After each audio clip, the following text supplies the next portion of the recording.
Muy buenas tardes, estimados televidentes y a quienes nos escuchan a través de Radio Habana, Cuba. ¿En qué momento se encuentra la crisis económica europea? ¿Hacia dónde tira el liderazgo alemán? ¿Qué significan las nuevas medidas impositivas impuestas por el gobierno español? ¿Pueden los políticos del viejo continente enfrentar las dimensiones de esta crisis? Sobre eso estaremos hablando hoy en nuestra mesa redonda informativa Europa.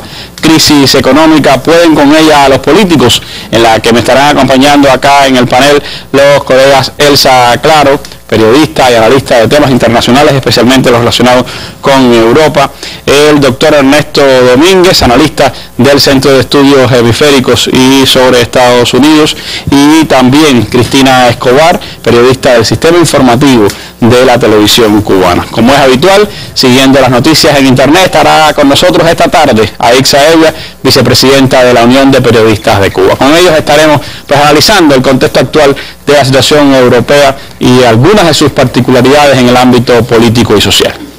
Hoy en la mesa redonda, la Organización para la Cooperación y el Desarrollo Económico alerta a España de que su elevado nivel de paro podría convertirse en permanente. Para ser firme en Europa hay que hacer los deberes en casa, y los deberes, según el gobierno italiano, incluyen un recorte en la administración pública de 26.000 millones de euros. Hablamos ahora del varapalo del Tribunal Constitucional de Portugal a su gobierno por los recortes a los funcionarios y a los pensionistas. Como es habitual, pues empezamos nuestro programa de hoy con la sección La Noticia del Día, dándole seguimiento a acontecimientos relacionados con Siria, punto de atención de la opinión pública internacional y especialmente de las estrategias de dominación de las potencias occidentales. Hoy la noticia del día tiene que ver con la visita que acaba de realizar el enviado especial de la ONU, Kofi Annan, a Irán.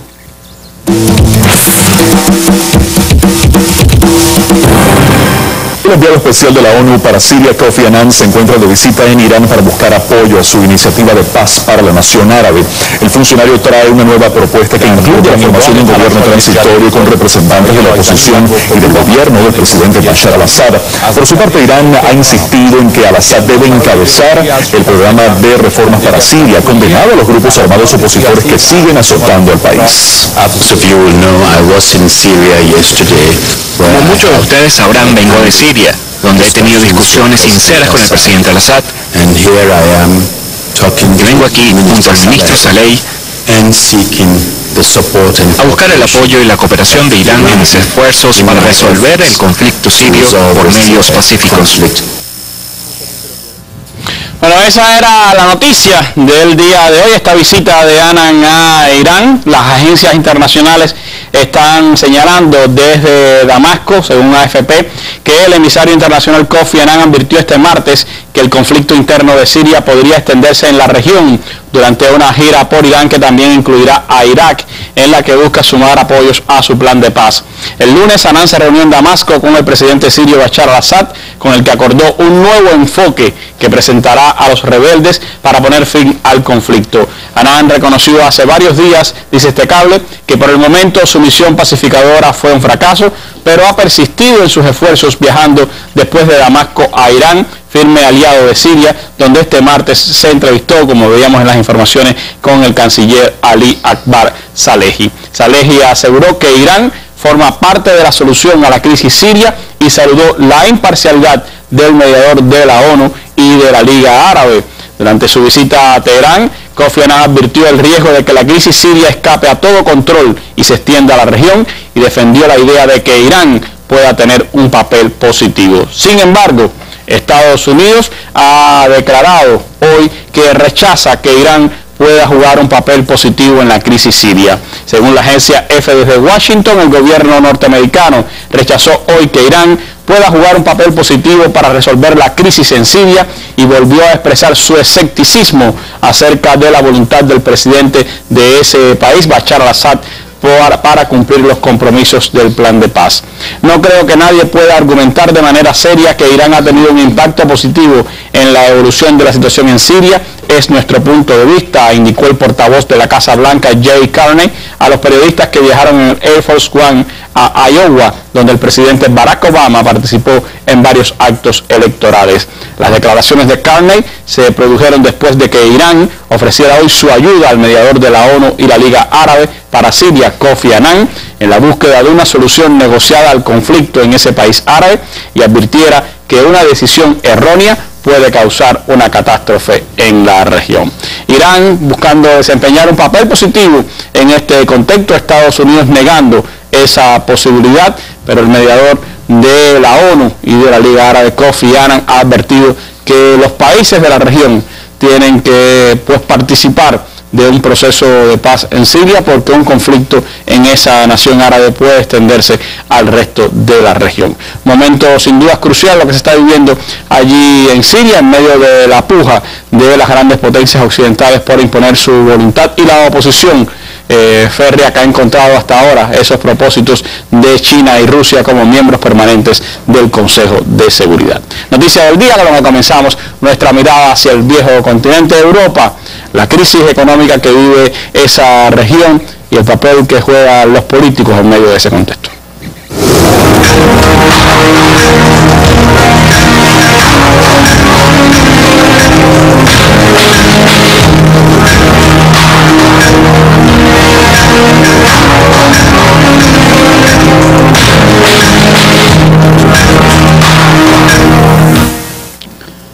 La Unión Europea está viviendo un momento particular dentro de su crisis económica.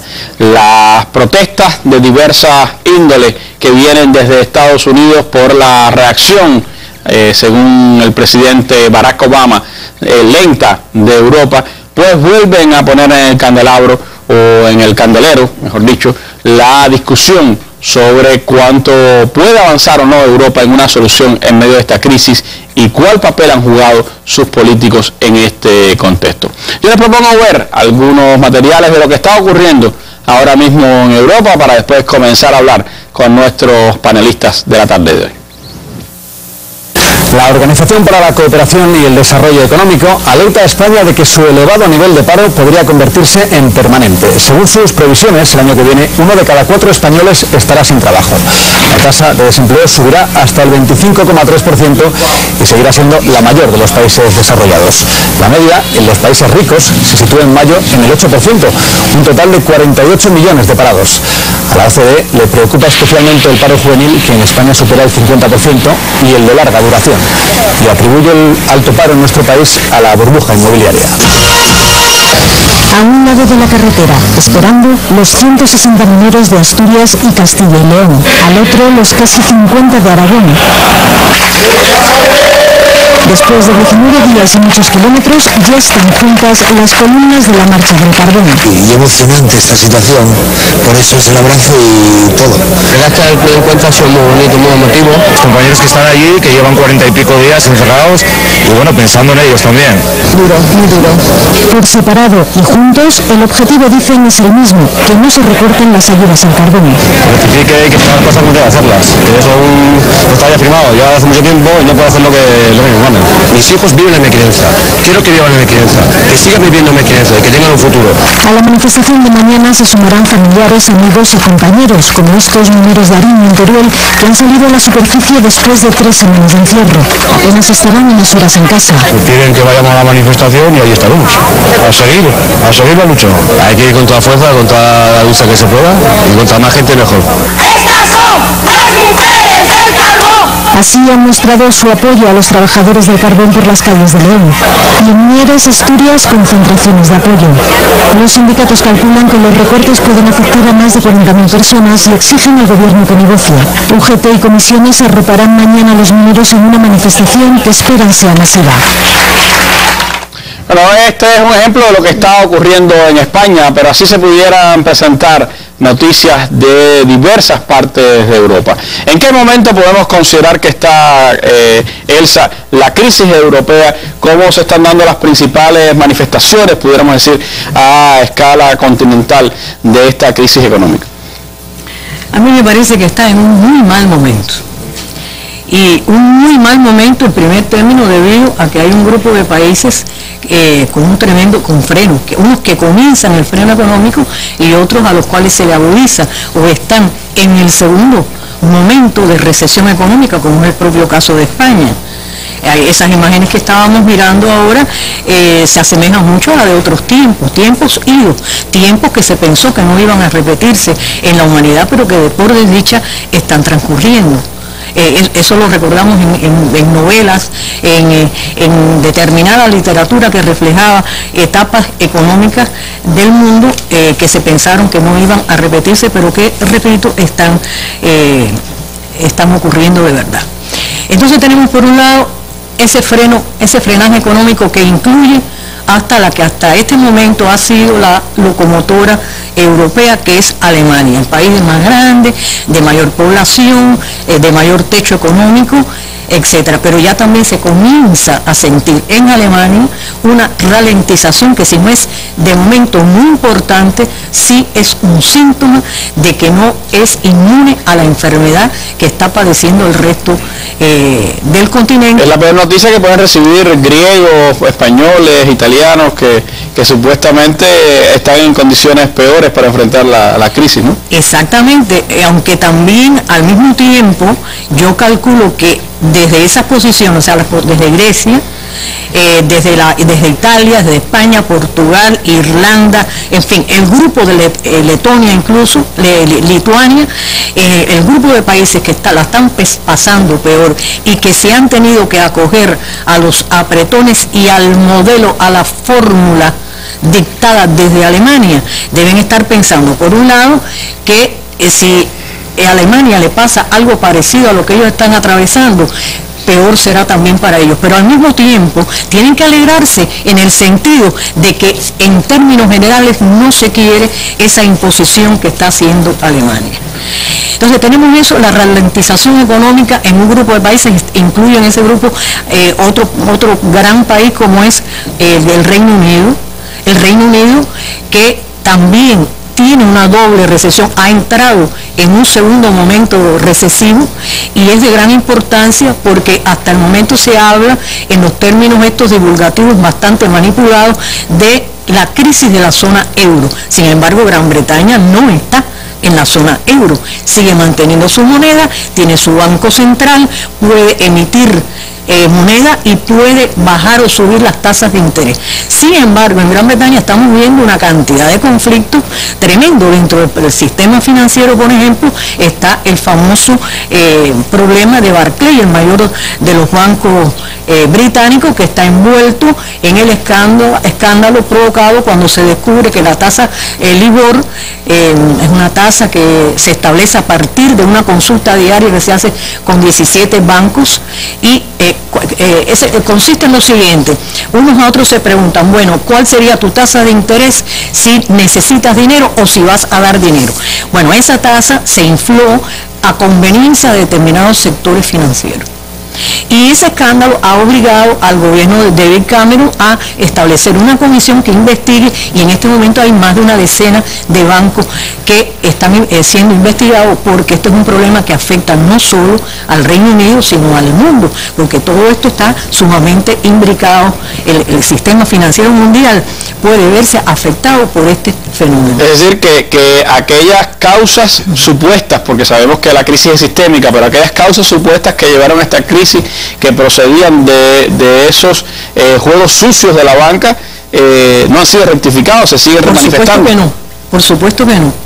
Y después, más adelante, podemos ver los problemas que podría traer, por ejemplo, debido a eso, las fórmulas que ha querido establecer Angela Merkel, con respecto a una supervisión bancaria, o una unión bancaria donde se puede reproducir tranquilamente todo esto fraudulento que hemos venido viendo a lo largo de estos 3 años, y que han llevado a situaciones como tan caóticas, como por ejemplo la propia OCDE, porque hace un momento en el material fílmico que veíamos se hablaba de un informe que dio hoy mismo, acaba de dar la Organización para la Cooperación y el Desarrollo de Europa, y ellos plantean que solamente en la zona euro hay ya 48 millones de personas sin trabajo. Y no se están contabilizando en esa cifra las personas que están trabajando a medio tiempo, que tienen trabajos precarios, o sea, no estables, y tampoco se tiene en cuenta los que tienen larga duración, que ya pasa a un sector de la sociedad marginal. Ya no es el pobre reciente, ya es un pobre de larga data que entonces engrosa esa franja de pobreza. Estamos hablando de un país rico, no estamos hablando de un país tercermundista.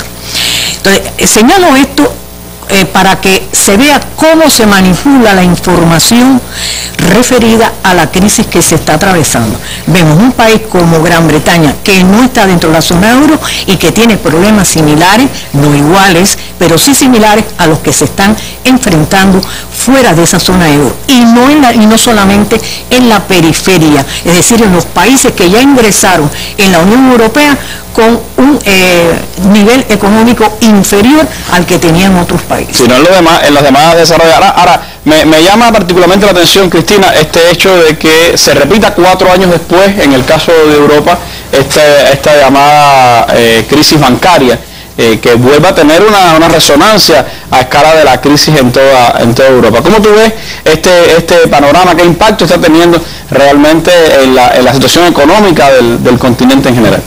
Sí, buenas tardes a toda la audiencia de la mesa. Es muy interesante, como ya adelantaba Elsa, lo que está pasando en Europa en este momento, porque se están debatiendo entre cómo resolver la deuda pública, es decir, la deuda de los estados y la deuda que se tiene hacia los acreedores privados, hacia los bancos. Y continúan en esa dicotomía, e incluso en la cumbre de Bruselas, el Eurogrupo está tratando de decidir cómo enfrentar eso. Pero mientras tanto, el tema es que siguen la deuda, es decir, los países siguen en crisis, y hay un conjunto de medidas que se están tomando ya como condición para el rescate, la ayuda precisamente a los bancos, a los estados. Esa está siendo la diferencia, que eso lo analizaremos más adelante en la mesa, es si se está ayudando a los estados y qué posibilidad, es decir, qué importancia tiene que se ayude a los estados o a los bancos, cuál es la diferencia. Por lo pronto, en el contexto mediático, lo más importante está siendo el aumento del IVA, del impuesto, que ha agravado la compra de la renta en España, una cosa que Mariano Rajoy dijo que no iba a hacer durante su campaña. Sin embargo, ya lo ha tenido que hacer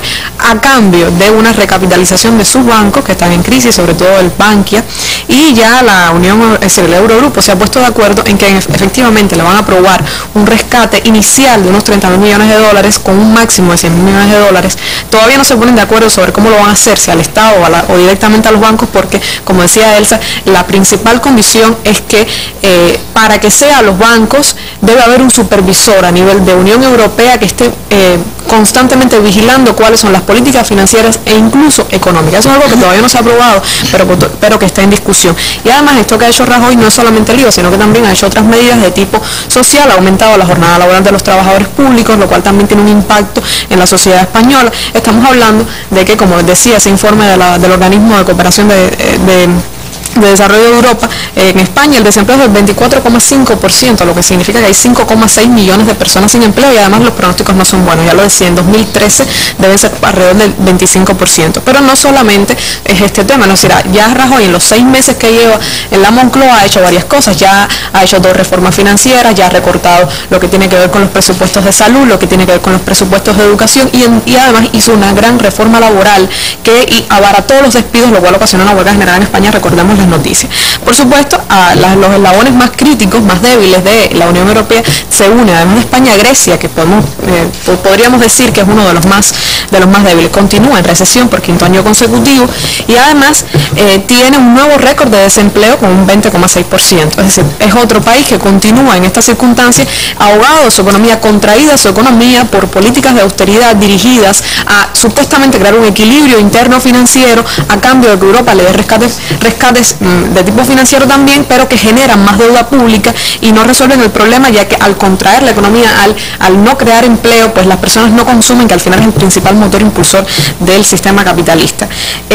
La confianza cayó, según el informe de la OCDE, y como decía Elsa, hasta Alemania, la locomotora, cayó un 2,2% en este mes. Yo pienso que además del debate de la cumbre de Bruselas y sobre si rescatar los bancos o los estados, independientemente de esto, hay hay otro elemento de la crisis en este momento que debemos analizar y tiene que ver con las protestas sociales y los movimientos sociales, que yo pienso que hay un estancamiento en las respuestas sociales. Después de haber visto a los griegos lanzados a las calles, quemando edificios, en un estado de tensión social tal en el que las personas no tenían nada que perder alrededor de todo el proceso, que incluso renunció el primer ministro y pusieron a un tecnócrata ahí y ahora hubo elecciones. Es muy interesante que todo ese proceso social y el de indignados en España, que tuvo un gran nivel de articulación, de unión, de coherencia, yo pienso que hay un nivel de desinfle, ¿no?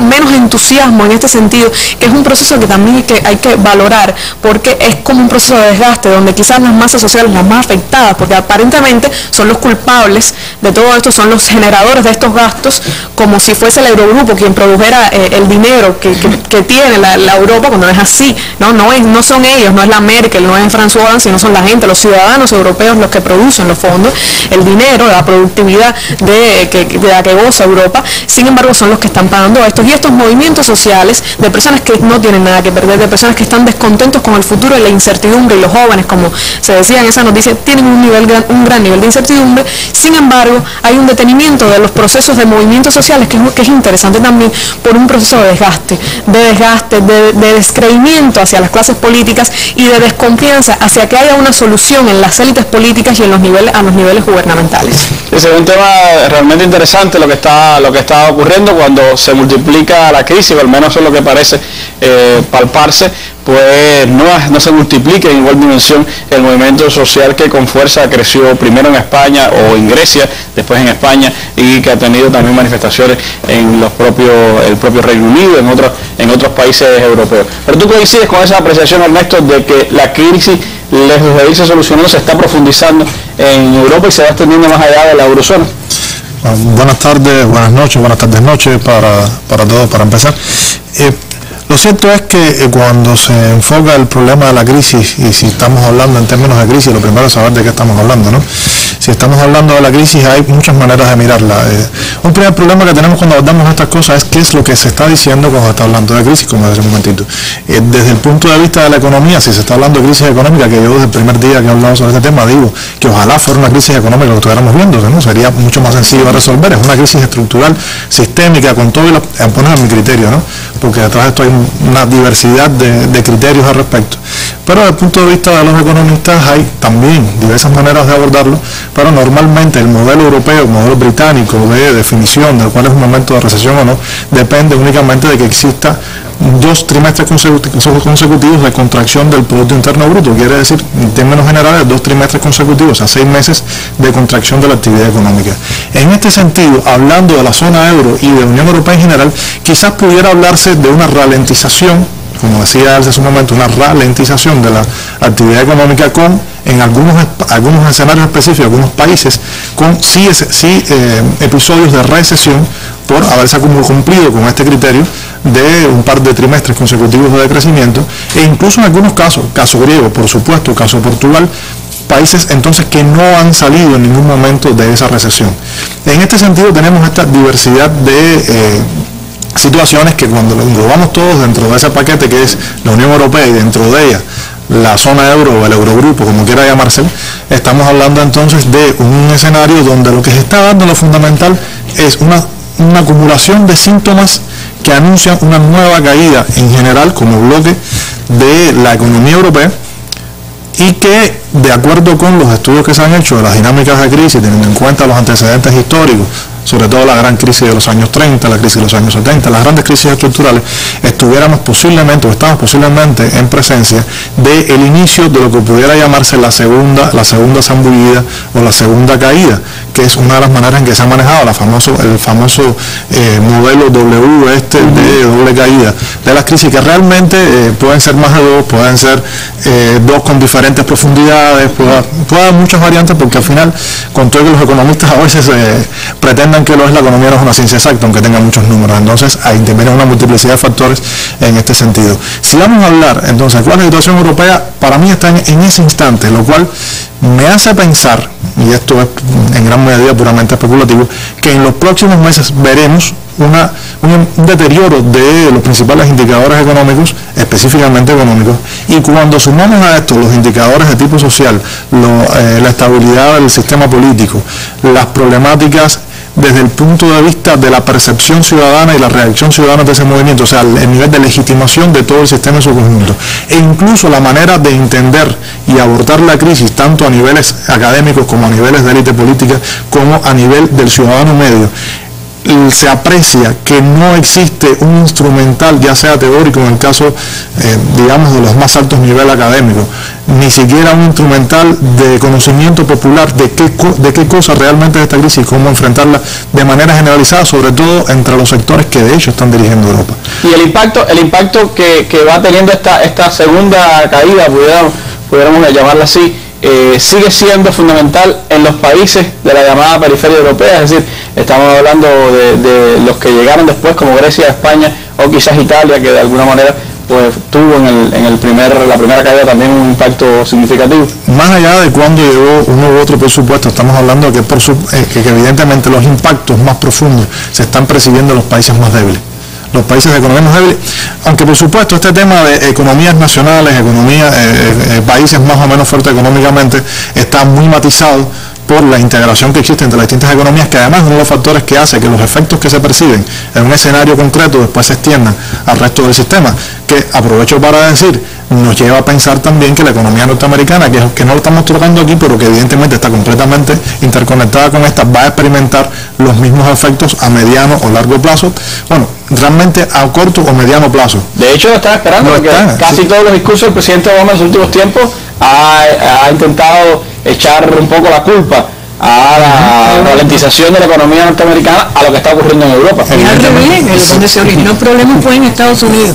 Realmente ni uno ni otro, en los dos, es un problema sistémico, más allá de que haya estallado primero aquí o allá, es un fenómeno sistémico, es un fenómeno la manera en que se ha organizado el sistema, donde por supuesto las élites que dirigen son las que han conducido esa estructuración del sistema. Por eso hablar de que uno de los participantes, uno de los integrantes, uno de los polos dentro de este sistema pueda escapar de la crisis o del deterioro de la situación o de la recesión o de la manera que se le quiera denominar en realidad es poco serio. Se creó cierto espejismo en el sentido de que comenzó a recuperarse en el caso de Estados Unidos de cierto modo el tema del empleo. Poco a poco algunas décimas se fueron recuperando y de pronto se ha estancado. Y mientras en Europa el tema del desempleo ha ido creciendo. Que ahora es tema electoral. Es que hoy es tema electoral en Estados Unidos y por eso el tema económico va a decidir. Por lo menos uno de los decisivos y evidentemente estamos hablando de cómo se maneja eso en función de la opinión pública. Pues viendo el caso europeo, estamos enfrentando lo mismo, lo que en vez de tener un país o un Estado nacional, o más o menos nacional, tenemos una multiplicidad de Estados nacionales metidos dentro de una estructura política que no acaba de cuajar y que evidentemente introduce una diversidad de matices, una diversidad de escalas que no existe en el caso norteamericano y que hace aún más complejo, aún más difícil llegar a un acuerdo, a una solución común que permita enfrentar la crisis. Sobre todo, si muchos de los que están dirigiendo, la gran mayoría al menos, están observando la crisis, observando todo el proceso desde la misma perspectiva, con los mismos instrumentos que se ha demostrado que no están funcionando, pero simplemente están estancados dentro de ese punto, desde ese punto de vista. Si no se cambia el enfoque, evidentemente vamos a abordar, y de hecho de todas maneras lo vamos a tener, que la solución va a ser a más largo plazo, la salida, si la hay, va a ser a más largo plazo, no podemos escapar entonces de una segunda caída a mi modo de ver. Pero hay que ver un poco, les propongo desmenuzar un poco después los instrumentos, qué es lo que se está haciendo, qué medidas están tomando y qué efectividad tienen esas medidas, a su vez qué impacto social tienen esas medidas, pero vamos antes a la sección geográfica, retomamos nuestra sección geográfica en la mesa redonda para hablar precisamente de la locomotora de Europa, el principal componente económico de esta región y el que está alando con riendas más fuertes hacia cuál supuestamente debe ser el camino de salvación de la crisis, Alemania. Al centro de Europa se ubica Alemania, el sexto país más grande de esta región, que comparte fronteras con Polonia, República Checa, Austria, Suiza, Francia, Luxemburgo, Bélgica y Holanda. Esta Está dividida en 16 estados federados, regidos por una democracia representativa y parlamentaria. Berlín es su capital y el alemán el idioma oficial. Con más de 82 millones de habitantes, la población alemana representa la mayor entre los Estados miembros de la Unión Europea y constituye el hogar de uno de los más grandes grupos de emigrantes internacionales. La mayor parte de Alemania posee un clima templado húmedo, en el que predominan los vientos del oeste. Son abundantes las precipitaciones y muy frecuentes las nevadas en el este. Por sus condiciones climáticas, la flora se caracteriza por extensos bosques de madera y coníferas. También son comunes árboles como el roble, el abedul y el pino. La mayoría de los mamíferos viven en bosques, donde se pueden encontrar animales como el corzo, el ciervo común, el jabalí, el zorro rojo y el gamo europeo. Alemania es conocida como una de las principales potencias mundiales y se le considera la locomotora de Europa por ser la nación más poderosa en el ámbito económico de este continente. En el primer trimestre de 2012, su Producto Interno Bruto aumentó un 0,5% debido a las exportaciones, según datos de la Oficina Federal de Estadística Alemana. Los productos más fabricados son los medios de transporte, aparatos electrónicos, elementos químicos, materiales sintéticos y alimentos procesados. La principal actividad de la región sur es la ganadería, que se complementa con el turismo de invierno y la explotación forestal y salina. La zona central del país constituye un territorio densamente poblado, con una rica agricultura y una fuerte concentración industrial. La modernidad y la tradición conviven en la Alemania de hoy, tierra donde aún se cultivan las antiguas costumbres y fiestas populares, desde los carnavales en Berlín hasta los prestigiosos festivales internacionales de cine. Algunos elementos para acercarnos a Alemania, como decíamos, tiene un papel fundamental en la conducción económica de Europa como la principal potencia regional y sin duda pues ha sido su liderazgo, su presidencia, la canciller Angela Merkel, la que ha tenido pues el papel preponderante, la presidencia de su gobierno, el papel preponderante en esta crisis. Pero les propongo ir ahora a la sección de internet para con Aiza Evia tener algunos detalles de cómo la prensa digital europea fundamentalmente está reflejando la situación hoy de crisis en Europa, cómo se está viendo la situación del momento en el viejo continente. Gracias, Randy, buenas noches. Bueno, las noticias más importantes en estos días en los medios y sobre todo el día de hoy tienen que ver con España y precisamente a partir de lo que sucedió en Bruselas, la cumbre de Bruselas y lo que habían decidido y lo que le viene ahora al pueblo español. Por ejemplo, los medios están titulando así: España prepara nuevos ajustes tras los acuerdos con Bruselas. El país europeo deberá aumentar sus esfuerzos y presentar un nuevo plan de ajustes cuyas líneas maestras podrán ser definidas el miércoles, o sea mañana, por el presidente del gobierno, Mariano Rajoy. Se dice que, por ejemplo, el presidente del gobierno debe presentar ante los diputados los resultados de la cumbre europea, los días que sucedió la cumbre 28 y 29, y ya Rajoy había anunciado el sábado medidas muy importantes en materia de reducción de déficit y de reformas estructurales, y se decía que algunas van a ser tomadas en julio y otras medidas van a ser tomadas más tarde. Otros titulares: Bruselas exige a España más recortes en plena recesión para flexibilizar el déficit. Y se habla de que la Unión Europea le va a imponer 32 condiciones financieras y fiscales a España para el rescate. Ya, como les decía, desde el fin de semana se venía anunciando en los medios de que se avecinan nuevas y dolorosas recetas para España para afrontar la reducción del déficit. Incluso los medios han publicado una especie de guía práctica para saber cómo y cuándo se van a aplicar los nuevos ajustes, y decían: abróchense los cinturones, esta semana vamos a conocer una nueva oleada de recortes que afectará a nuestro bolsillo. El presidente del gobierno y su equipo lo vienen avisando desde hace semanas, y cuando se le explica a través de los medios lo que va a pasar, bueno, hablan por ejemplo de incremento de los impuestos, alcohol, tabaco. También se habla del tema de las pensiones y las prestaciones por el desempleo que van a bajar. Se habla también que van a estar afectados funcionarios y empleados públicos. Bueno, otros titulares: el tarifazo que viene, así van a pagar los consumidores los nuevos ajustes. No solo es el IVA, como dice este medio, la vuelta de tuerca al bolsillo de los españoles le dará por todos los frentes y estará afectando sobre todo a la familia, la luz, el gas, agua, gasolina, transporte público. O sea, en sentido general las afectaciones. Bueno, otro titular: el gobierno prepara un nuevo recorte de 30.000 millones. Y también se estaba diciendo por estos días que en el informe de Rajoy de los 6 meses de gobierno había evitado hablar de palabras como recorte y rescate. Dice que palabras como recorte y rescate no aparecen ni una sola vez en las 60 páginas que componen el informe titulado 6 meses de gobierno. O sea, se trata de enmascarar en este resultado de gobierno la situación española. En el caso de Italia se ha anunciado un nuevo recorte que peligra 1 de cada 10 empleos. Se dice que las últimas medidas puestas en marcha por el gobierno italiano para hacer frente a la crisis que atraviesa el país están apuntando a la sanidad y a la educación. Y bueno, hay un informe de la Organización para la Cooperación y Desarrollo sobre Italia que dice que está evidentemente muy golpeada por la crisis.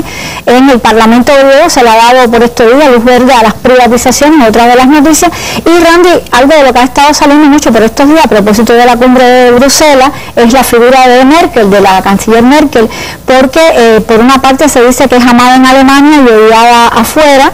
Se dice que ha recibido muchas críticas a propósito ahora de la cumbre de Bruselas. Se dice que en algunos casos en los medios la han demonizado y la han presentado como un Terminator y que le han dedicado páginas completas por por lo cruda que ha sido desde el punto de vista de la posición de Alemania respecto a la zona euro. Otros titulares como Merkel, ángel o demonio en la crisis europea. Y bueno, incluso la televisión neerlandesa se tuvo que disculpar porque apareció una imagen de la Merkel, no se sabe cómo, apareció una especie de bigote como Hitler sobre la imagen de la Merkel en la televisión y hubo que disculparse, pero bueno, todo el mundo dijo que quizás fue intencionada a partir de la posición de Alemania con el tema de la crisis. Hasta aquí, Randy, un panorama rápido de lo que los medios dicen precisamente de lo que sucede en estos instantes. Gracias, Aixa.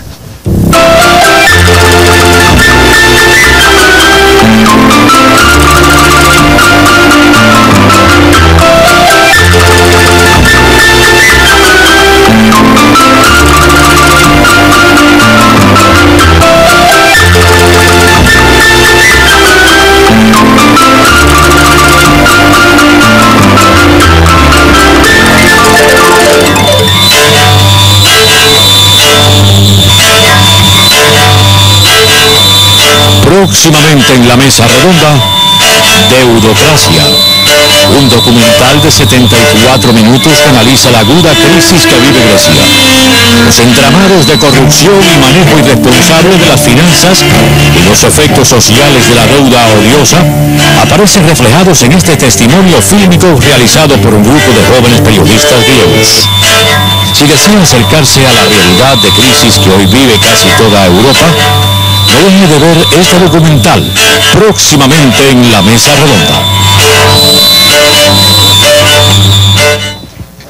Bueno, verán pronto este documental que tiene que ver con la realidad de Grecia y parte de lo que estamos discutiendo hoy acá en nuestra mesa redonda. La situación ha sido llevada, por supuesto, a la discusión de las máximas instancias europeas y se han ido tomando decisiones en las que uno de los componentes que más se discute es hasta dónde la soberanía de los estados, hasta dónde la imposición de las estructuras paneuropeas. Ese es uno de los temas grandes de discusión, pero lo cierto es que uno tras otro diversos gobiernos han tenido que implementar severos recortes y duras medidas contra la población en aras supuestamente de salvar la economía. De lo que estaba pasando en España, en Portugal, en Italia y en Francia son estos reportes de las televisoras europeas. François Hollande quiere ajustar las cuentas públicas dejando para después eventuales mayores recortes. Ahora se centra en borrar la herencia fiscal de Sarkozy con una subida de impuestos que aseguran en 3 de cada 4 casos asumirán las rentas más altas. Por ejemplo, los llamados exiliados fiscales que posean propiedades en Francia. En total, confían recaudar de esta manera 7.200 millones de euros y serían más el año que viene con un tramo impositivo del 45% para los que tengan ingresos superiores a los 150.000 euros por año y del 75% a quienes ganen más de 1 millón. Aún así, el presidente francés invertirá en gasto público menos de lo prometido en campaña, aparte de una congelación ya prevista de 1.500 millones de euros en los presupuestos de sus ministerios. También tienen hueco medidas simbólicas como el fin de la contribución o copago exigida a los sin papeles para que accedieran a la seguridad social o un impuesto en este 2012 a los depósitos de petróleo que podría repercutir en el precio de la gasolina. Dos mensajes después de un Consejo de Ministros maratoniano que acabó de madrugada. Son medidas impopulares, reconoce Mario Monti, pero para ser firme en Europa hay que hacer los deberes en casa. Y los deberes, según el gobierno italiano, incluyen un recorte en la administración pública de 26.000 millones de euros a aplicar, increciendo en 3 años. Se eliminarán 1 de cada 10 empleos públicos, el 20% de los altos cargos y casi la mitad de las provincias italianas, de las 110 actuales a 60. Revisión también a la baja del presupuesto de defensa, justicia y sanidad, donde el recorte será de 5.000 millones, sobre todo en la compra de bienes y servicios y el gasto farmacéutico. El plan tendrá que ser ahora ratificado en el Parlamento por los partidos que sostienen el gobierno tecnocrático del profesore. El centroizquierda del Partido Democrático ya ha expresado sus dudas por los recortes en sanidad. Más favorable el PDL, el partido de Berlusconi, porque se evita subir los impuestos. Hablamos ahora del varapalo del Tribunal Constitucional de Portugal a su gobierno por los recortes a los funcionarios y a los pensionistas. La sentencia califica de discriminatoria la decisión de eliminar de las pagas de verano y Navidad a los empleados públicos y a los jubilados, porque dice el sacrificio no tiene equivalente en el sector privado. Sin embargo, no anula ese recorte para este año. El primer ministro ha anunciado que en 2013 se aplicarán medidas de ahorro a todos los ciudadanos. Los sindicatos han pedido justo lo contrario, que se anulen los recortes salariales vigentes. El Ministerio de Hacienda podría hacer públicos mañana nuevos ajustes y recortes para los funcionarios. El secretario de Estado de Administraciones Públicas ha convocado varias reuniones con representantes de las comunidades autónomas, los ayuntamientos y los sindicatos para informarles de las nuevas medidas que preparan. Desde el sindicato CESIF dicen que temen que en esas reuniones les comuniquen la eliminación de una paga extraordinaria o una nueva ampliación de la jornada laboral para los funcionarios. Recortes, despidos, medidas que afectan directamente a servicios sociales son parte de la dinámica, como ustedes vieron en estos reportajes que se están dando en diversos países europeos. Y también, por supuesto, es parte de este entramado el hecho de que las promesas que se hicieron antes de las elecciones en varios países después no pueden ser mantenidas durante ni siquiera los primeros meses de gobierno por los partidos que han sido electos en estos países. Y un ejemplo concreto es el caso de España, Cristina, sin duda, el que en este momento está más en el debate por la decisión reciente de adoptar nuevos impuestos o nuevas cargas impositivas para la población española, algo que Mariano Rajoy había negado tajantemente durante toda la campaña electoral. Cómo la situación de España es expresión de la manera en que se está enfrentando esta crisis, cuáles son las principales medidas que un gobierno conservador como el de Mariano Rajoy pues ha adoptado para intentar salvar a España de su bancarrota económica. No, sin duda es interesante porque hay una contradicción entre lo que él anunció durante la campaña y lo que al final está haciendo, tanto por ser consecuente con los mercados, con la economía nacional, con los intereses económicos de España y con su propia ideología conservadora del Partido Popular, y además también cumplir con Europa, que le pone un yugo importante a un país que tiene un déficit que debe reducir, debe reducir de todas formas, y Europa le ha dicho que ya no le va a dar más tiempo para ello. Entonces, Rajoy fue a la cumbre de Bruselas a discutir con mucha vehemencia que el rescate fuera a los bancos y no al Estado, como una forma en la que se supone que si no va al Estado no se incremente la deuda pública.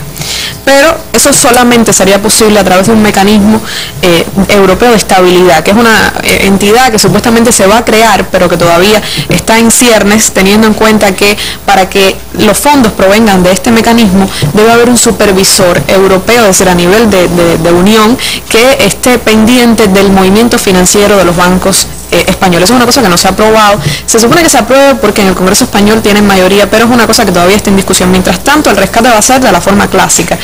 Se va a rescatar al Estado inicialmente, y entonces, pero Rajoy eso es lo que va a explicar en lo que va, de hecho mañana va a hacer una comparecencia ante la prensa en España, y va a explicar esto porque sin duda es fundamental que justificar lo que él está haciendo como política económica, sobre todo cuando aparentemente tiene temor de enfrentarse, por lo menos al Parlamento, Parlamento, porque ha dicho que no va a hacer el tradicional discurso del Estado de la Nación, se negó a hacerlo, porque ha dicho que lleva muy poco tiempo en la presidencia como para enfrentarse a eso, como para enfrentarse al Parlamento. Él no ha llevado poco tiempo para hacer todo lo demás, para reformar sanidad, educación, reformas laborales, para eso no, pero evidentemente para enfrentarse a su Parlamento sí es poco tiempo, y el tema es que no se va a enfrentar a este tipo de discurso tradicional en España y en otros países, en Estados Unidos también es común. El tema es que cuando se apruebe todo lo que está en juego, lo que está exigiendo esta troika, este trío decisor que es la Comisión Europea, el Banco Central Europeo y el FMI,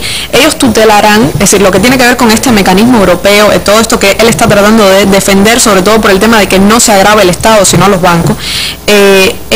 Cuando eso suceda, pues habrá un gran nivel de involucramiento de lo que tiene que ver con Europa como grupo ante la economía española, y eso tiene un costo, sin duda un costo político importante, lo cual implica que la orientación de la política económica en España estará dirigida siempre a cumplir con las deudas de los acreedores, con las deudas. Eso va a ser lo más importante, aplicar cualquier medida, porque al final no son parte del país, es una política aplicada desde fuera, no tienen nada que ver con las necesidades del país. Lo más importante es aplicar toda medida, lo que tiene que ver con la austeridad, lo que tiene que ver con recortar, con todo lo que tiene con gastos sociales, y eso es algo de lo que podemos hablar también, porque hay que ver qué significa rescate. No es un rescate, un secuestro, porque parece un rescate que está secuestrando la economía al final, porque no te está rescatando para que vivas, sino para que termines subyugado a una circunstancia determinada que yo te estoy chantajeando para que tú termines haciendo. Y eso le han prácticamente cercenado fondos a la educación en grandes cantidades, a la salud. En días pasados los rectores de las universidades se negaron a reunirse con el ministro de Educación, han salido trabajadores de la sanidad a la incluso protesta. Los mineros que estábamos viendo, ahora que llevan decenas de días en esa... recorrieron 400 kilómetros para llegar a Madrid y exigir que no les recorten los subsidios que necesita esa industria para que no desaparezca además una fuente de trabajo tradicional en España. Pero es muy interesante que los mercados han dicho que independientemente de estos rescates, eso no va a ser suficiente. Ellos necesitan políticas inversoras distintas. Es decir, si vamos a pensar que con estos rescates que está dando Europa ellos van a resolver el problema de la poca inversión, de una contracción de la economía, una ralentización de la economía, ya los mercados han advertido que eso no es suficiente, que tienen que haber otras políticas que promuevan la inversión. Pero España no es el único caso. Se dan dos procesos con el tema del dinero. ¿De dónde sale el dinero del rescate? Porque eso también hay que preguntárselo, ¿no? De este rescate, secuestro, ¿de dónde es que sale? Bueno, hay dos procesos que se dan. Uno, hay una creciente fuga de capitales. Es decir, las economías periféricas, a veces el dinero, la fluidez, la liquidez que tienen, prefieren guardarla en bancos más estables que las que tienen Alemania, en Francia fundamentalmente. Ajá. Entonces, si van a Alemania a guardarlo, por ejemplo, que tienen una estabilidad financiera determinada, muchas veces esos mismos bancos terminan guardando ese dinero en el Banco Central Europeo.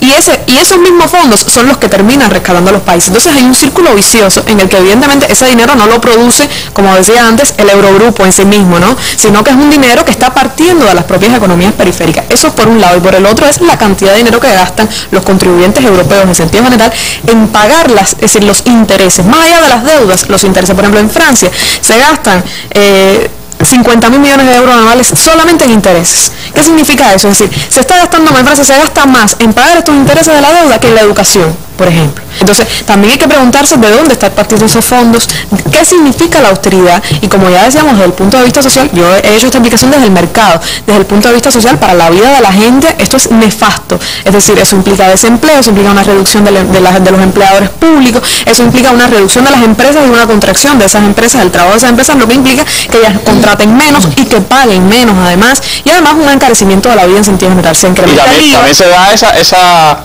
esa relación, pudiéramos decir, amor-odio con la clase política, en el sentido de que hace 6 meses España votó a favor de un gobierno que prometía salvarlo de la crisis y que no iba a aumentar los impuestos, y ahora pues se encuentra con esa misma clase política que es la que le va a subir los impuestos y le ha recortado la sanidad de la educación. Ese voto de castigo contra Zapatero, en el que el PP, que además lo continúa haciendo hoy, justifica en un 100% que todos los problemas, que lo estaba diciendo hoy la secretaria del PP, lo vi en un noticiero esta mañana de Televisión Española, que todo lo que estaba pasando en España era consecuencia del mandato del PSOE.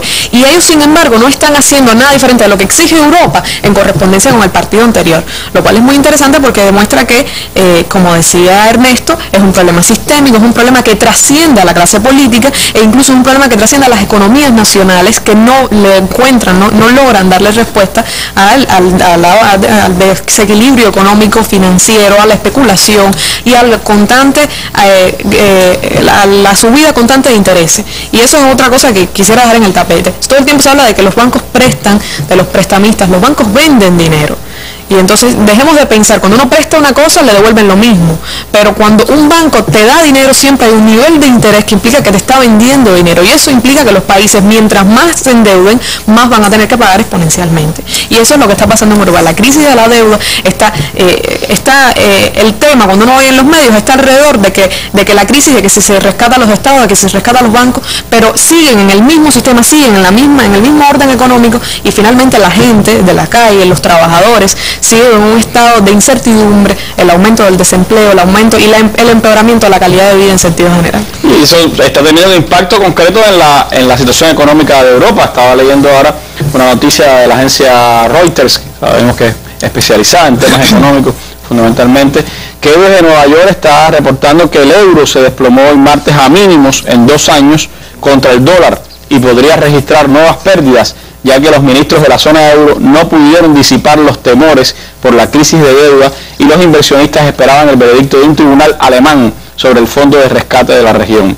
La moneda común de la zona euro cayó por debajo de 1.2250 dólares saliendo de Europa, por lo que, según estas analistas, luego de la cumbre europea se consideran que se han dado pasos pequeños y que no hay realmente un plan unificado para enfrentar la crisis de deuda y la crisis económica de la región. El clima de cautela se acrecentó también, dicen, por una audiencia en una corte alemana donde se discute si el nuevo fondo de rescate europeo y los cambios planeados a las normas presupuestarias de la región son compatibles con la legislación nacional. El proceso puede influir no solo en cómo enfrentar la crisis de la zona euro, sino también en hasta dónde puede llegar una mayor integración del bloque. El euro ha sido blanco de ventas netas por 5 jornadas consecutivas y ahora es la moneda con ventas netas más fuertes, dijo el director general de estrategia global del banco BNY en Boston. Estamos viendo inversionistas que están una vez más perdiendo algo de su optimismo en Europa, dijo Shankar. Y sobre eso me gustaría escuchar tu percepción, Ernesto. ¿Cuánto está influyendo las políticas que se están aplicando para la crisis en esa debilidad que va teniendo el euro? ¿Hasta cuándo podrá aguantar el euro realmente como moneda unificada de toda la zona? Si realmente se va a hacer, en tu opinión, patente esa predicción que hacía un poco Paul Krugman de que comenzará por Grecia a desgajarse la zona euro.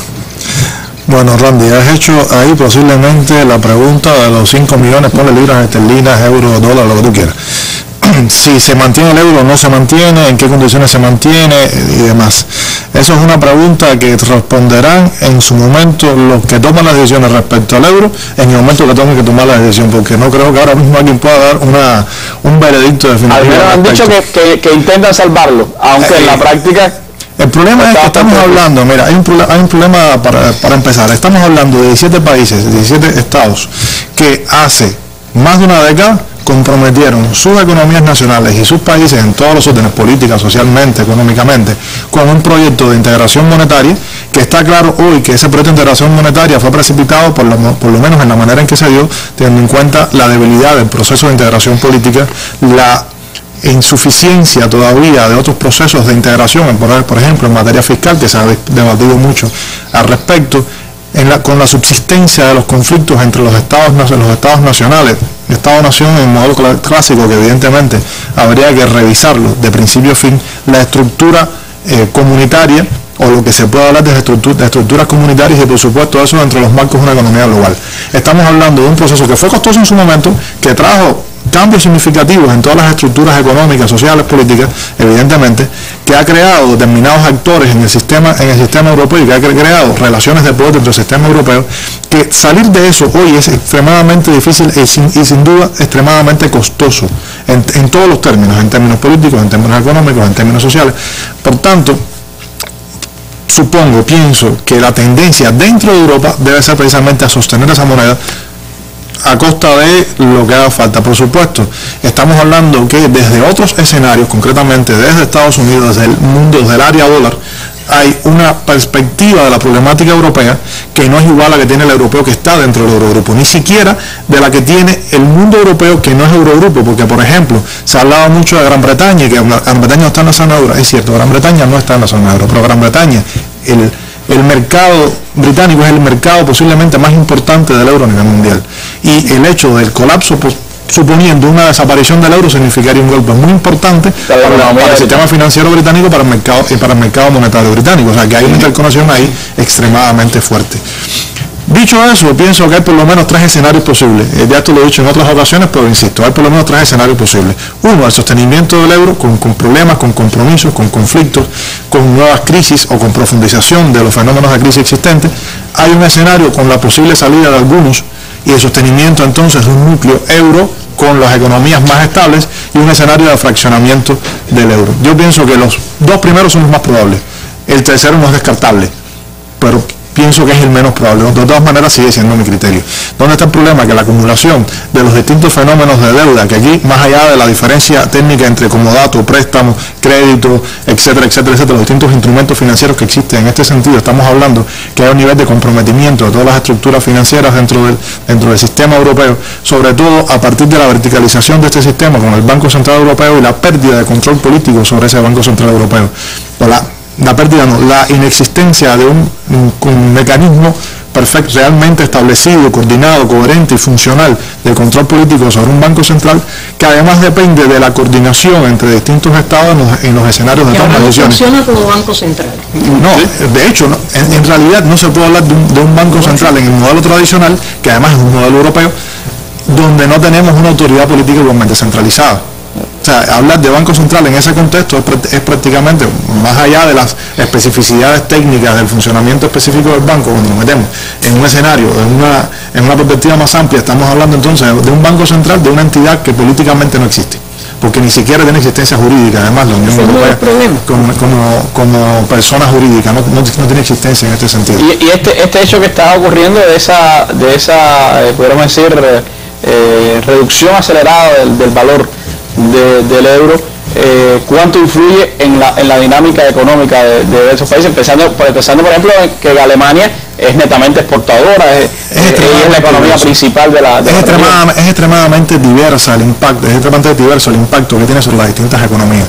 Si estamos hablando, además, no solo sobre las distintas economías, es diverso el impacto sobre los distintos actores y sujetos de los distintos escenarios, a nivel paneuropeo y a nivel nacional, incluso a nivel local, porque estamos hablando, por ejemplo, para el ciudadano medio, la pérdida del valor de la moneda significa que tiene menor poder de compra, que al final eso es lo que termina afectando a la persona común, el ciudadano de a pie, como se dice habitualmente, que se le suman a eso los incrementos en IVA, que tiene el pequeño detalle de que el IVA supuestamente impone parejo para todo el mundo, pero afecta al más pobre, porque entonces está cobrando el mismo porcentaje de intereses o de un porcentaje que se pone sobre el valor que tiene el producto que va a comprar, le está cobrando lo mismo al que va a comprar eso, porque es un medio de subsistencia, que el que lo va a comprar para tener uno más o lo que sea, en este sentido. Y sobre todo cuando se están grabando, como se había tratado de evitar o supuestamente se debe evitar, productos básicos, incluso alimentos, están grabando con nuevos incrementos del IVA en este contexto, que es la diferencia con el modelo francés, que está tratando de implementar de incremento de impuestos sobre ingresos,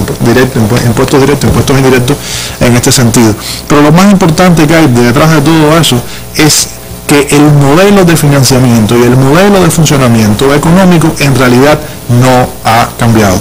Estamos hablando de un modelo que depende en primer lugar de las transferencias o de los acuerdos que se realizan y los flujos de capital en el mercado financiero, incluyendo el financiamiento de la actividad de los estados, partiendo de la atracción de fondos de inversores privados, ya sea institucionales o privados individuales, en un mercado además con altos niveles de regulación. Cuando metemos todo esto dentro del saco de lo que estamos estudiando, nos damos cuenta que el problema es que más allá de un eurobono o un eurobono, de un impuesto u otro impuesto, lo que estamos hablando es que se termina dependiendo de la confianza o no que se tenga en la capacidad de devolución de de los capitales que se presten en este mercado, que se vendan de hecho en el mercado financiero, que puedan tener los distintos sujetos. Es extremadamente subjetivo, aunque una vez más los economistas puedan decirme que la economía de ciencia exacta tiene una fuerte carga de subjetividad por el funcionamiento de los mercados altamente especulativos. Es simplemente y complejamente eso es lo que estamos hablando. Y hay sin duda pues mucho cuestionamiento a la manera en que se está enfrentando la crisis. Leía los análisis que hacían dos economistas, Neil Ferguson y Nouriel Roubini, que es el llamado gurú de esta crisis, el economista norteamericano, y decían ellos que la estrategia actual que está utilizando Europa de recapitalizar los bancos a base de que los estados pidan prestado el dinero, es decir, los bonos, los mercados nacionales, dicen Roubini y Ferguson, que ha resultado desastrosa en Irlanda y Grecia y ha provocado una explosión de deuda pública y ha hecho que el Estado sea todavía más insolvente, al tiempo que los bancos se convierten en un riesgo mayor en la medida en que más parte de la deuda pública está en sus manos. ¿Qué piensas sobre esto, Elsa? Este hecho de que cada vez pues estemos más, o estén los europeos más en manos de los bancos, en manos de esos dueños de los bancos, y qué opinión te merece la manera en que Alemania está conduciendo la crisis como elemento fundamental del Eurogrupo, ¿no? Mira, ante todo a mí me gustaría hacer algunas precisiones, como por ejemplo, mediáticamente y desde el punto de vista también de las estrategias que están siguiendo los políticos, se habla de crisis de deuda, como si ese fuera el origen de los problemas, cuando no es así. Ninguno de los países rescatados, ninguno de estos países tenía deuda pública porque le dio mejor vida a sus trabajadores, a sus ciudadanos. No hubo más salud pública, no hubo más educación, no hubo nada de lo que la gente pueda necesitar, nada de aquello que en teoría al menos gastan los estados en beneficios sociales. Todo lo contrario, porque lo que ha pasado en los últimos tiempos ha sido el desmontaje de ese estado de bienestar. Entonces, ¿no? Esa deuda, ¿de dónde salió? Porque si tú tienes, vamos a llevarlo a nivel doméstico, en un hogar, el padre de familia es quien tiene el ingreso de la casa. Si eso se administra adecuadamente, se puede tener lo que se necesita. Ahora, ¿cómo se endeuda ese padre de familia? Si es para que sea el padre de familia, ese hogar, el que está endeudado, es porque invirtió en una escuela para sus hijos que no se lo permitía su salario pagar, en un fondo en una clínica para garantizar la salud pública, en un seguro de salud que no se podía pagar, tenía que haber cogido uno más barato, y así sucesivamente. Le compró zapatos más caros a sus hijos de los que era menester, y así sucesivamente. O sea, gastó más de lo que tenía, gastó más de lo que podía gastar. Eso no es lo que ha ocurrido en ninguno de estos estados. Esos estados no le dieron más a su población desde el punto de vista social.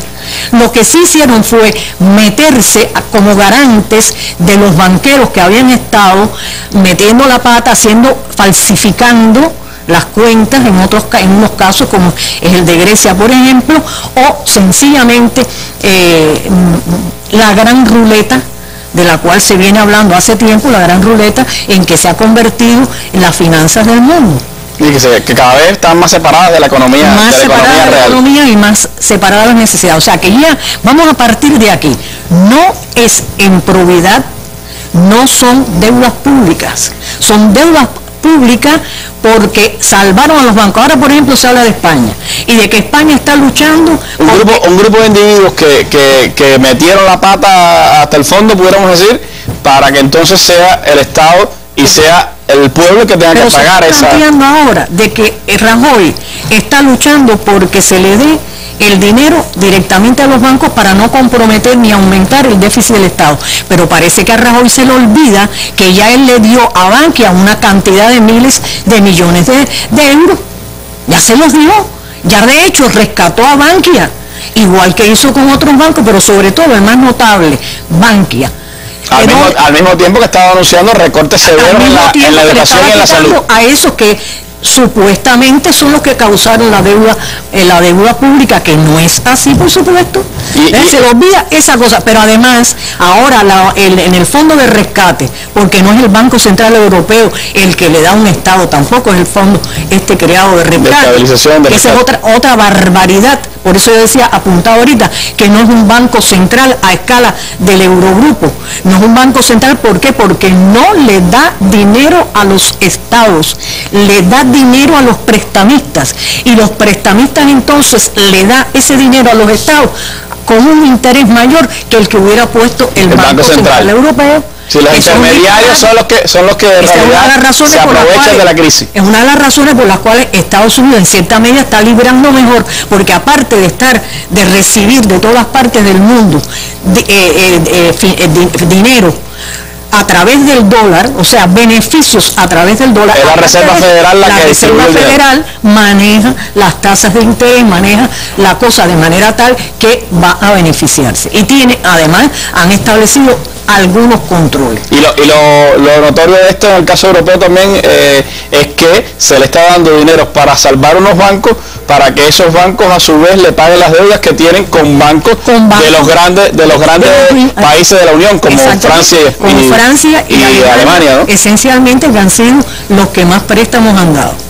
Ahora, esto tiene muchos vericuetos, ¿no? Y aparte de lo que estamos hablando, está por un lado la pérdida de soberanía que se formula, que es una ambición que tiene la Comisión Europea, incluso ya antes de toda esta crisis financiera que existe. Crisis financiera que habría que ver quién está detrás realmente de esa crisis financiera. Y voy a caer en eso brevemente.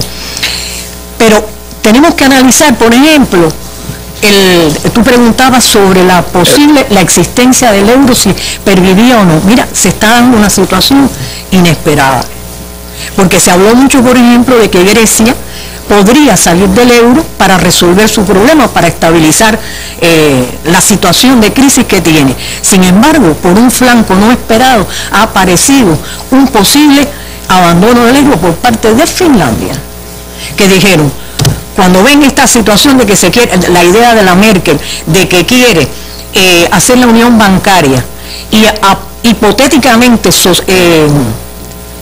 colectivizar las deudas, bueno, Finlandia, las autoridades finlandesas han dicho, no, nosotros somos solidarios, dicen ellos, con el resto de los europeos, pero no al punto de que nuestra estabilidad se vaya al suelo. ¿Por qué? Porque ellos han salido hasta este momento airosos de toda esta situación caótica que hay en la mayor parte de Europa, y no quieren lógicamente perder esa situación. No olvidemos en medio de todo esto el ejemplo de Islandia, que tuvo una solución diferente, que si bien no estaba en la zona euro ni pertenece a la Unión Europea, pero es un país capitalista también, palabra que no se menciona en todo esto, no se habla de crisis capitalista. Y un país que dependía enormemente de sus bancos y de toda la actividad financiera. Todo esto que se estableció, toda esta especulación financiera que se estableció a partir de Estados Unidos, contagió a Europa y en definitiva forma parte de la globalización. Concluyendo, Randy, Alemania está haciendo un papel bastante feo, porque se identifica a Alemania y particularmente a Angela Merkel como quien está propiciando toda una serie de normas. En primer término, el modelo, una exportación del modelo administrativo alemán, que no tiene por qué ser el idóneo para cada país. Puede haber normativas generales o particulares, para mejor decir, que puedan ser aplicables a otros países, pero tú no puedes aplicar. Con la mocha en la mano, recortando por aquí, recortando por allá. Ahora, hay cosas como esta. Cuando se suman el déficit comercial que tienen todos estos países que están en crisis, es un monto en dinero equivalente a la cantidad de millones de euros que tiene en su favor Alemania desde que empezó a circular el euro hasta la fecha. Eso quiere decir algo. El superávit que tiene Alemania eso quiere decir tiene que ver con chupar del resto de los países europeos también, a través de sus propios financistas, a través incluso de mantener un rigor sobre el Banco Central Europeo, que en la concreta ellos lo manejan. No será un banco central, pero ellos lo están manejando de acuerdo. La cosa de la versión hacia Alemania ha llegado hasta que incluso cuando Italia derrotó a Alemania en la Eurocopa, pues hubo titulares que un poco resaltaban que era una especie de redención de Italia, de Grecia o de España, de los países que están recibiendo la coyunda alemana en el ámbito deportivo, porque no han podido derrotarlo en el ámbito económico, ¿no? El plan es federalizar la Unión Europea, y no precisamente de la mejor manera, me parece, ni en el mejor de los momentos, porque esa unión política de la cual hablaba Ernesto, que falta de la misma manera que faltan los instrumentos adecuados para que el euro fuera el éxito que se esperaba, porque una unión monetaria es buena, es saludable para los países, pero le hace falta un grupo de instrumentos para regirla y que entonces sea exitoso ese proyecto. De lo contrario, pueden ocurrir muchas cosas. Se dice que el capitalismo tiene una gran capacidad para moverse en el caos y para salir de él. Vamos a ver en este caso, pero de lo que es seguro es que sea Rubini o sea cualquiera de los otros grandes economistas, desde Krugman o pasando por Stiglitz, por el que tú quieras, todos plantean lo mismo. Lo que se está haciendo no es lo correcto, pero sí es lo que conviene a los grandes centros de poder económico, a esos que están detrás de los políticos que imponen estos modelos, estas formas de actuar. Y esa es que no hay ningún país de esto que te haya hecho grandes recortes en sus ejércitos, en los presupuestos militares, por ejemplo. No han afectado a las grandes fortunas, no han afectado a los grandes ingresos, sino a la gente corriente, a esa que dicen que es la que creó una deuda que en realidad no es más ficticia. Porque la solución a la crisis se la buscan los grandes poderes, y los grandes poderes siempre pues van a buscar la gran tajada, y así está pasando también en Estados Unidos. Crece la disparidad entre los que más ingresan y los que menos, y también pues las medidas van tendientes a que sean esos que más ingresan los que se beneficien de la crisis. Mientras tanto, los de abajo, los del pueblo, las grandes mayorías están sufriendo duro el impacto de la crisis, y también como consecuencia de ello pues han crecido las olas de suicidio en Europa, como nos muestra este trabajo de los estudiantes de periodismo que nos acompañan en la mesa redonda. El agravamiento de las condiciones de vida para la mayoría de los europeos hace que miles de personas se lancen a las calles o decidan quitarse la vida. ¿Será esta la solución a la crisis? La situación en Grecia es una de las más adversas. El pasado abril, Dimitris Christoulas, un jubilado farmacéutico de 77 años, se suicidó frente al Parlamento, situado en la Plaza Sintagma, debido a dificultades económicas. Casos como este se han vuelto comunes. Según datos conservadores, desde que en 2009 se decretó la recesión en ese país, la cifra de suicidios alcanza los 1.700 casos. Francia tampoco escapa a este flagelo. Datos oficiales registran que cada 40 minutos hay un intento de suicidio. Asimismo, alrededor de 759 personas han intentado quitarse la vida a causa del desempleo. Por otra parte, para los que aún conservan su puesto de trabajo, la presión aumenta. En la compañía France Telecom se registraron 23 suicidios en menos de 2 años, mientras que la Poste, empresa que lidera el servicio de correos en Francia, cuenta con alrededor de 70 casos. El panorama en Italia no difiere del resto. Las protestas y la desesperanza aumentan al ritmo de los recortes en el sector público. Desde principios de este año, a causa de problemas económicos, han ocurrido más de 20 suicidios en la región noreste del país, la cual basa sus ingresos en las pequeñas y medianas empresas. Varias figuras fueron colgadas de los puentes sobre el río Tevere en Roma en representación del creciente número de italianos que deciden quitarse la vida ante la grave crisis que atraviesa su país. Según el Instituto Nacional de Estadísticas, ocurre ocurre al menos un suicidio por día desde el inicio de la crisis. Así, mientras el discurso de estabilidad y crecimiento económico en la Unión Europea se resquebraja y sus líderes van de cumbre en cumbre, los ciudadanos no encuentran otra alternativa que las protestas y, en muchos casos, el suicidio. Bueno, esa es parte del panorama social que está viviendo Europa ahora mismo, y de él nos comenta también ahora en la mesa redonda Ixa Evia con nuestra sección de Internet.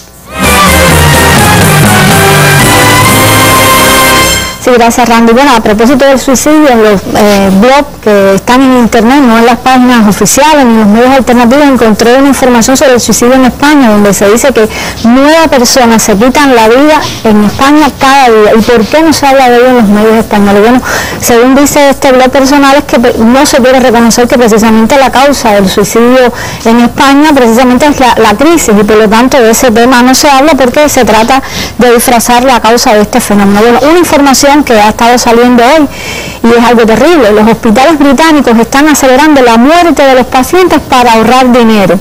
Dice que son centros médicos que saben ya que la persona va a morir y le empiezan a quitar los alimentos, le empiezan a quitar los medicamentos, incluso llegan a sedar los pacientes. Y lo más terrible, creo que además, es que ni el paciente sabe que lo están dejando morir, ni los propios familiares, y uno de los objetivos también es ahorrar camas en estas instalaciones. Bueno, el tema del desalojo, del desahucio en España, se está hablando ya de que cada día en España se producen 160 desahucios. O sea, es un tema bastante crítico el de la vivienda en España. El tema del desempleo, nuevo récord de desempleo en Europa en sentido general, y España con una cifra para el 2013 de un 25,3%. Y el tema de los jóvenes, que es uno de los temas más dramáticos de la crisis. El 40% de los graduados técnicos españoles quiere ir a trabajar al extranjero porque sabe que no tiene posibilidades en su propio país. Por supuesto, la mirada está hacia Alemania. Y bueno, la información desde el punto de vista del interés que tienen de buscar perspectivas en otras naciones. Aquí una imagen que se puede ya ver en España, el tema de las personas que no tienen trabajo, que están buscando dinero para que los puedan ayudar, las huelgas, como en el caso del personal médico. Y un cartel que dice, ni uno solo hay que dejarlo fuera, todos somos necesarios, las enfermeras, todo el personal médico. Y quería terminar, Randy, con algo que me parece muy interesante, y tiene que ver con los mineros, con la noticia que tú abrías, la marcha de los mineros en España, que ha llegado al centro de Madrid, pero ha sido silenciada por las grandes televisoras. En los medios sociales, en Twitter, se creó una etiqueta que se llama Noche Minera, pero han tenido que crear una que se llama Silencio Mediático, porque las grandes cadenas de televisión no están reflejando lo que está sucediendo en estos momentos en Madrid, que no solo es la cantidad de mineros, sino la cantidad de personas que se han sumado. Ahí tienen una imagen de la cantidad de personas que están en esa avenida de España, donde lo significativo, además del número de personas, es que los mineros van con sus cascos encendidos. Está iluminada Madrid de esta manera, y de eso la televisión en España, ni la privada ni la pública, está diciendo nada, y han tenido que crear esa etiqueta. Incluso está en imagen de RTV, fíjense cómo han manipulado, están enseñando esta imagen donde hay cierta cantidad de personas, pero lo que en realidad estaba sucediendo en ese instante es esta otra imagen que estaba en los medios alternativos, y han tenido que ser las redes sociales a través de celulares las que han estado difundiendo este acontecimiento de estos instantes en España, Randy. Gracias, Aixa.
Bueno, Ignacio Ramonet, un reciente artículo que hablaba precisamente sobre este tema, del impacto social que está teniendo la crisis y la manera en que se está solucionando la crisis en Europa. Por eso me gustaría despedir esta mesa redonda con un poco la opinión de nuestros panelistas sobre hasta qué punto realmente los políticos están manejando la crisis o son los grandes poderes financieros los que están manejando la crisis en Europa. ¿Puede la clase política con la situación europea, los poderes nacionales o la soberanía nacional podrá tener alguna influencia ante el intento de decisiones desde la supranación europea? El intervencionismo será la política que prevalecerá sobre los deseos nacionales de enfrentar la crisis. ¿Qué piensa al respecto, Ernesto?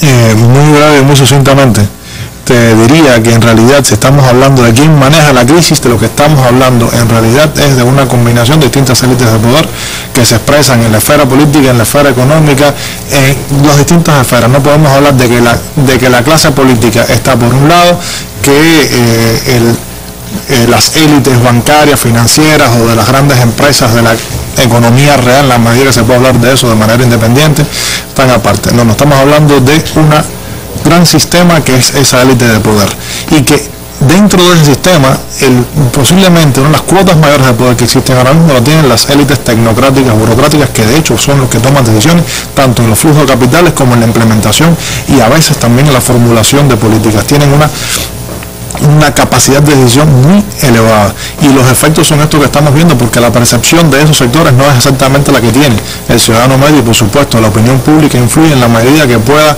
de una manera u otra hacer pasar una legislación más allá o más acá, más favorable a sus intereses, pero en la práctica no es la fuente de la toma de decisiones, no es la fuente de máximo nivel de influencia en la toma de decisiones. Evidentemente, en ese caso estamos hablando de una realidad que no se corresponde con ninguno de los modelos tradicionales de comprensión, de interpretación del proceso. Quizás textos de los 50, los 60, que hablan de las élites de poder, de las clases dominantes, etcétera, como de Charles Wright Mills, serían los más cercanos, y habría que actualizarlos para incluir algunos factores que están aquí presentes.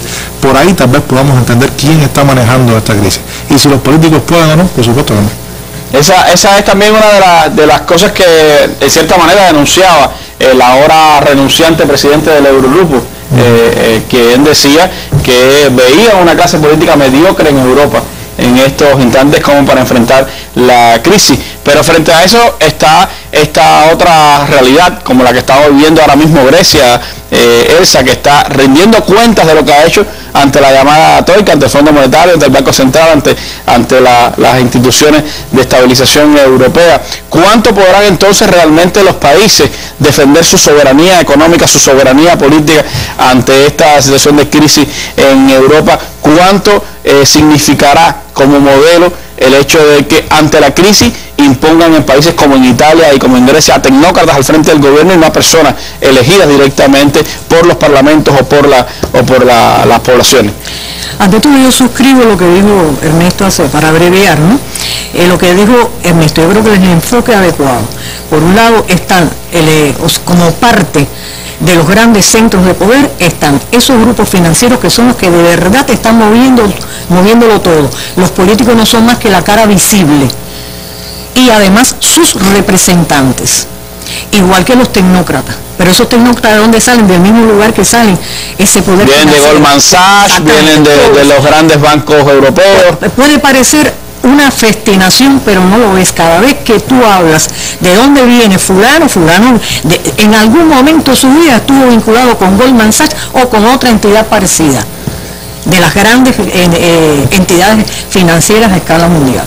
Por lo tanto, es demasiado evidente. Además, cuando tú dices como cuando se busca al asesino de un crimen, ¿quién es el beneficiado?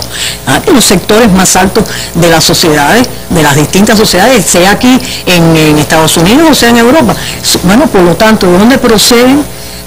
¿Hacia dónde van y de dónde proceden? Y en lo que respecta a los más perjudicados, que como se decía ahorita, tienen una actitud, digamos, que por debajo de lo que la crisis estaría exigiendo. A mí me parece que el problema es algo también que se formulaba en esta mesa hoy, y es que el lenguaje que se usa, o sea, todo el uso de fantasmas mediáticos, de echarle la culpa a quien no la tiene, confunde también a las masas, independientemente de que yo creo que el actual impasse, bueno, en primer término no se ha eliminado por completo las protestas, si no, no estarían los mineros estos llegando a Madrid o allá abajo en el foso. Y no estarían, de vez en cuando los quitan y los y se vuelven a poner los estudiantes en Londres, los indignados de Londres, o los propios indignados de acá de España, o los de cualquier otra parte, o los que salen a la calle directamente, e incluso en los suicidios, estos que lamentablemente ocurren, también son por una forma de protesta.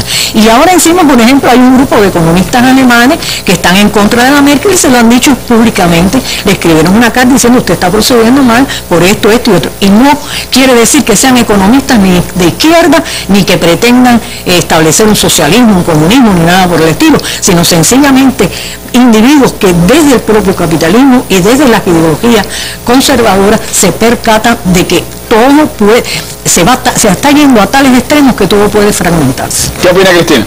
Bueno, yo pienso que el sistema ha dominado a la clase política para actualizar su hegemonía de manera tal que las agencias de calificación evalúan a los estados. Si un estado un día se le ocurre a un gobierno tener una política distinta a los intereses del mercado, pues estas agencias de calificación dominadas por los bancos privados van a dar una tasa de interés elevada, lo cual agrava la situación económica del país al punto que es imposible que las iniciativas distintas a los intereses del mercado emerjan en la clase política europea, y ese es el caso de Syriza, el partido Syriza en Grecia, que no ganó las elecciones a pesar de tener un líder carismático con una propuesta distinta a la que le está imponiendo Europa. Bruselas ya no solo está viendo ajustes económicos, también cambios políticos, y además lo está logrando, y tiene que ver con un desequilibrio entre el mercado y el gobierno, donde el gobierno cada vez tiene menos capacidad de decisión en los países europeos. Y lamentablemente, pues después que se ha demostrado, América Latina demostró cuánto de injusta y cuánto de antisociales son las políticas neoliberales, pues Europa ha vuelto un poco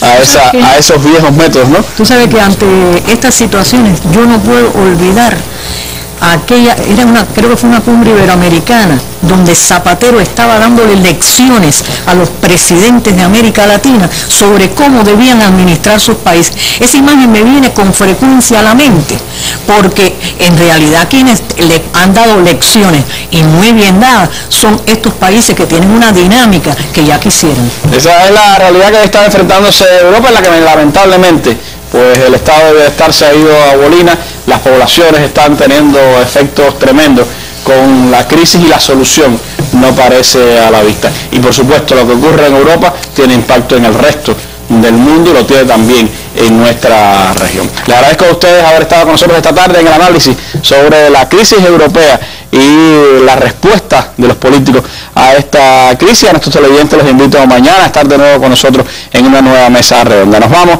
con nuestras imágenes del día, las imágenes del presidente Hugo Chávez después de una extensa conferencia de prensa ayer como candidato del Partido Socialista Unido de Venezuela, una conferencia donde demostró vitalidad, también mucha sapiencia y fino sentido del humor. Hugo Chávez, nuestras imágenes del día. Buenas noches.